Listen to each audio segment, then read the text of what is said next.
elitist and mysterious, so that nobody will compete with them, nobody will try to enter, and usually things are pretty easy to solve and shouldn't cost a lot of money.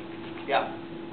What about distribution, or how do you get your movie into a video store? The distribution is a difficult thing.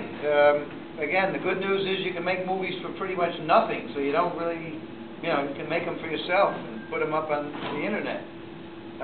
The biggest problem is that the rules, when I started Troma, the playing field was kind of level.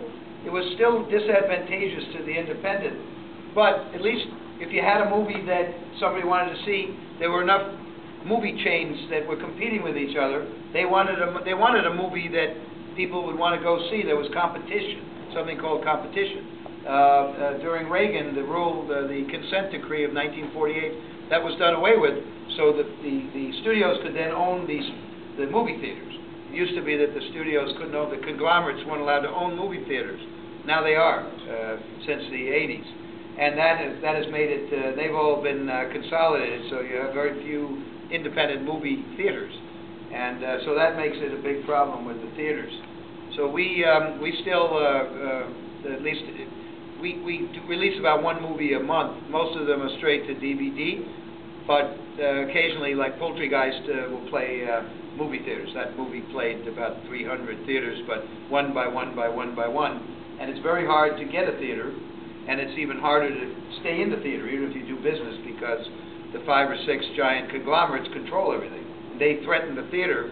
If the theater holds Poultrygeist and doesn't let Step Up Part 2 of the Streets, even though nobody's going in that movie theater, there's like 2 people in the theater, they'll force the theater to hold on to that movie and kick out Poultrygeist. That's a big problem. On the distributing your own damn movies, I can show you a little piece on how we distribute at conventions. Because again, if you're not spending any money, the big hope is that there'll be thousands of no-budget movies that will be made, and of those thousands, small numbers of them will be really good, and hopefully that will upset this cartel that runs the world of art.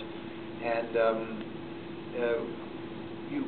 we have some film directors who have made movies that Troma distributes.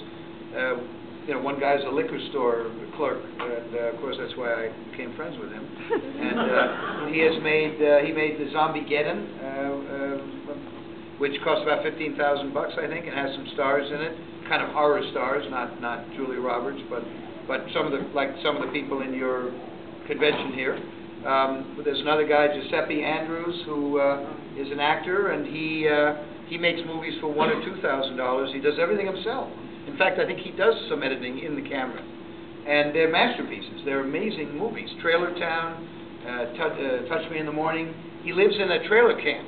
And he uses these drunken old men and 1 or 2 drunken old women. And I guess there are also some drug addicts. And he uses them like his studio, as in the same way that I have sort of Warholian type weird people in my movies, and I've got sort of an ensemble of interesting people. He uses the people in this trailer camp, trailer camp, and the films are brilliant. They're really great. They're not making money, but so what? It's $2,000 to produce a movie, and he can sell them at. We do sell them at conventions, and. So, meanwhile, you can have a real life. You can be a school teacher and do something decent, or be a nurse, or do something where you're not propagating the conspicuous consumption, where it doesn't matter if you're not on the cover of People magazine with Jennifer Aniston wearing $100,000 of diamonds in each ear. That isn't really what art is intended to be. And so it really, even though it's harder, it's almost impossible. And it's very rare that an independent film gets a wide audience or gets any audience. Over time, the film will find an audience. Combat Shock, which is a Troma movie, we put some money into it in the 80s. It didn't break even until, I think, 2 years ago. and mainly because nobody paid attention when it came out. It's a great movie. It's a masterpiece. But word of mouth, people found it because of word of mouth, and it now does okay. It's made some money, and the guy who directed it has a new movie out. His name is Buddy Giovanazzo. He has a movie out now that just came out called Hot Time in Cracktown with Lara Flynn Boyle and some other names. And the point is that you have the one thing the major studios don't have, and that's the word of mouth. They can't buy that. $200 million to distribute Speed Racer, and word of mouth was bad. You know, they can't buy, no matter how much money they spend, they cannot buy word of mouth. Whereas if you make a nice film that people like, they will tell their friends about it. They'll tell people. If Junk Bucket, which was shown here the other night, if people like that film, they will tell people what a great movie that is.